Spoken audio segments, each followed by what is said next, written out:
Canada के जुनूब मशरकी साहिल से Titanic का मलबा देखने के लिए सयाहती मुहिम पर जाने वाली आबदोस समंदर में लापता हो गई थी। लापता होने वाली आबदोस ओशन गेट की मलकियत है और इसे टाइटन का नाम दिया गया है। कंपनी सफर से पहले टाइटैनिक जाने के लिए लोगों से मौत की दस्तावेज पर दस्तखत कराती है। अगर इस आबदोस को कंट्रोल करने की बात की जाए तो इसे प्ले स्टेशन जैसे एक कंट्रोलर से ऑपरेट किया जाता है। ज़रिए जाने के बाद बाहरी दुनिया से राब्ते के लिए ये एलन मस्क की कंपनी स्टारलिंक की सैटेलाइट टेक्नोलॉजी को इस्तेमाल करती है। पानी में गोता लगाने पर इसको बहरी जहाज पोलर प्रिंस से नेविगेशन की हिदायत टेक्स्ट मैसेजेस में मिलती है। इस जहाज का अमला टाइटन की लोकेशन को मॉनिटर भी कर रहा होता है। ये टाइटन 55 मीटर फी मिनट की रफ्तार से नीचे उतर सकता है। इसमें ताकतवर लाइट्स, कैमरे और एक लेजर स्कैनर मौजूद होता है। एक सहाफी जिसने एक बार इसका सफर किया वो बताते हैं कि इसे बिल्कुल ऐसे ही कंट्रोल किया जाता है जैसे कोई वीडियो गेम हो।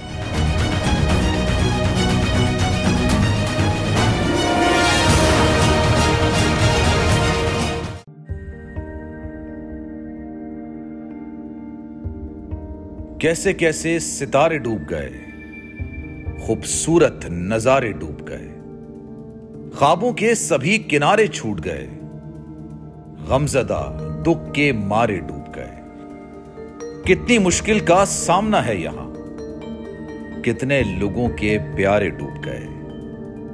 आओ मिलकर करें मदद सबकी, जिनके सारे सहारे डूब गए। आजमाइश में मिलकर एक हुए, नफरतों के इशारे डूब गए।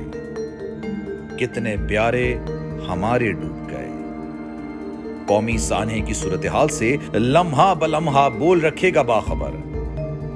गम की इस घड़ी में बोल तारकीने वतन के अहले खाना के साथ खड़ा है।